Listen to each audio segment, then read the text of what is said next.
तो आज मैं आपको एक अनोखी रहस्यमय कहानी सुनाऊंगी। अगर आप चैनल पर नए हैं तो अभी सब्सक्राइब कर ले। यह मेरा दूसरा नया चैनल है ताकि और भी रहस्यमय कहानी सबसे पहले आप तक पहुंचे तथा कहानी पूरा देखे, क्योंकि अंत में एक अनोखा रहस्य छुपा है। धन्यवाद। तो सुनिए।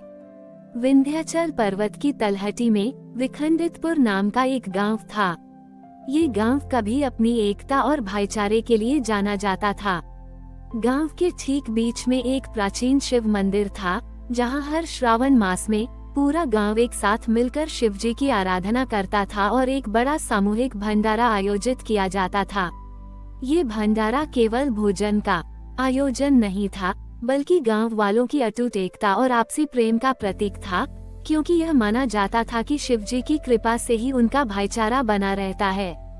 परंतु पिछले कुछ दशकों से विखंडितपुर के लोगों में मतभेद और स्वार्थ बढ़ गया था। छोटी छोटी बातों पर वे एक दूसरे से झगड़ने लगे थे। हर परिवार अपनी ही तरक्की में लीन था और दूसरों से कोई सरोकार नहीं रखता था।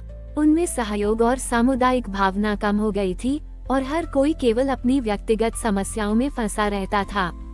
वे भूल गए थे कि सच्ची शक्ति एकता में होती है। इस बदलती हुई मानसिकता का परिणाम ये हुआ कि गांव में अदृश्य दीवारें खड़ी हो गई थीं। सामूहिक भंडारा बंद हो गया था और शिव मंदिर में भी भक्त अलग अलग समय पर आते थे, कोई एक साथ नहीं। गांव में एक अजीब सी कटुता और अकेलापन फैल गया था। ग्रामीण चिंतित थे, क्योंकि उन्हें पता था कि गांव की यह बिखराव उनके अपने भीतर के मतभेद और शिवजी की नाराजगी का संकेत है। गांव में अलगाव नाम का एक युवक था। वो बहुत अकेला रहता था और किसी से बात नहीं करता था। उसके मन में दूसरों के प्रति अविश्वास था, क्योंकि उसने बचपन से ही गांव में मतभेद देखे थे। उसे लगता था कि हर कोई अपने स्वार्थ में डूबा है और एकता केवल एक मिथक है। उसका मन भी शिवजी की भक्ति से ज्यादा अपनी निराशा और अकेलेपन पर केंद्रित था। श्रावण का महीना आया। मंदिर में सामूहिक भंडारे की कोई तैयारी नहीं थी। गांव के लोग एक दूसरे से कटे कटे रहते थे। पूरे गांव में उदासी और निराशा छाई हुई थी। एक शाम मंदिर में बैठे वृद्ध पुजारी ने, जो गांव की बदहाली और मतभेदों को देख रहे थे, अलगाव को अपने पास बुलाया। पुजारी ने शांत स्वर में कहा, अलगाव, हमारा गांव विखंडितपुर इसलिए बन गया है क्योंकि हमारे भीतर अहंकार और स्वार्थ की दीवारें खड़ी हो गई हैं। शिवजी को केवल व्यक्तिगत पूजा नहीं, बल्कि सामूहिक प्रेम और एकता के संकल्प से प्रसन्न किया जाता है। गांव में फिर से भाईचारा तभी आएगा जब तुम अपने भीतर अविश्वास के बीज को हटा कर सहयोग का पौधा बोओगे। पुजारी ने अलगाव को एक चुनौती दी। इस श्रावण में तुम्हें इस पूरे गांव को फिर से एक करना होगा, अकेले ही। तुम्हें इसके लिए केवल लोगों से बात नहीं करनी है, बल्कि अपने भीतर के अविश्वास, निराशा और अकेलेपन को मिटाकर शुद्ध प्रेम और निस्वार्थ सेवा का अमृत बनाना होगा। तुम्हें एक ऐसा सामूहिक भंडारा आयोजित करना होगा जिसमें गांव का हर व्यक्ति स्वेच्छा से भाग ले और हर भोजन का दाना एकता के सूत्र में बंधा हो। ये तुम्हारा एकता तप होगा। याद रखना, जब तक तुम्हारे भीतर का अलगाव का बंधन नहीं टूटेगा, गांव फिर से एक नहीं होगा। अलगाव ने चुनौती सुनी। उसे यह काम असंभव लगा। वो कैसे अकेला इतने बिखरे हुए गांव को एक कर सकता था, जब उसने कभी किसी से बात भी नहीं की थी। पर पुजारी की आंखों में उसे एक अजीब सा विश्वास और गहनता दिखी। उसे अपने भीतर एक प्रेरणा महसूस हुई। उसने सोचा, ठीक है, मैं ये करके देखता हूँ।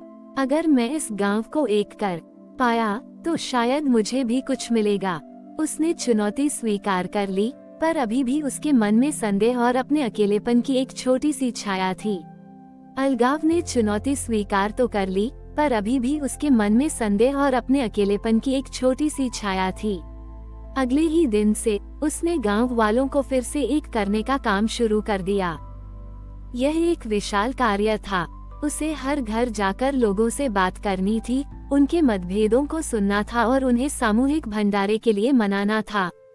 हर कोई उसे अपनी अपनी शिकायतें सुनाता और उसे तिरस्कार भरी नजरों से देखता।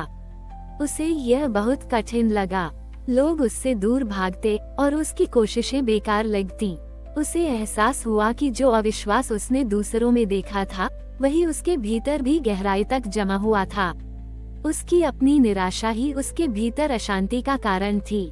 धीरे धीरे जैसे जैसे अलगाव हर दिन निस्वार्थ भाव से गांव वालों से जुड़ने का प्रयास करता गया, उसे केवल मानसिक श्रम ही नहीं बल्कि एक आंतरिक बदलाव भी महसूस हुआ। हर बार जब कोई उसे ठुकराता तो उसे लगा जैसे वह अपने मन के भीतर से अविश्वास और अकेलेपन को हटा रहा हो। उसका ध्यान अब लोगों को मनाने पर नहीं बल्कि उनकी समस्याओं को समझने और उनके दर्द को बांटने पर केंद्रित हो गया था। ये भंडारा केवल भोजन का आयोजन नहीं था, यह उसके हृदय के विस्तार का प्रतीक बन रहा था, शिवजी को अर्पित एक तपस्या। वो अब किसी को कुछ साबित करने के लिए लोगों से बात नहीं कर रहा था, बल्कि अपने भीतर की शांति और उस पुराने भाईचारे को वापस लाने के लिए कर रहा था। श्रावण का अंतिम सप्ताह चल रहा था। सामूहिक भंडारे के लिए बहुत कम लोगों ने सहमति दी थी और गांव में अभी भी दूरियां बनी हुई थीं। अलगाव लगभग थककर चूर हो चुका था। एक शाम जब वो मंदिर के पास अकेला बैठा था तो उसने देखा कि एक छोटी सी गिलहरी 2 हिस्सों में टूटे हुए एक सूखे मेवे को बड़ी मुश्किल से जोड़ने की कोशिश कर रही थी ताकि उसे खा सके। उस नन्ही गिलहरी के प्रयास और उसके सहज जुड़ाव को देखते ही अलगाव के भीतर एक नई ऊर्जा का संचार हुआ। उसे लगा जैसे शिवजी स्वयं इस छोटे से जीव के रूप में उसे संदेश दे रहे हैं कि प्रयास कभी व्यर्थ नहीं जाते।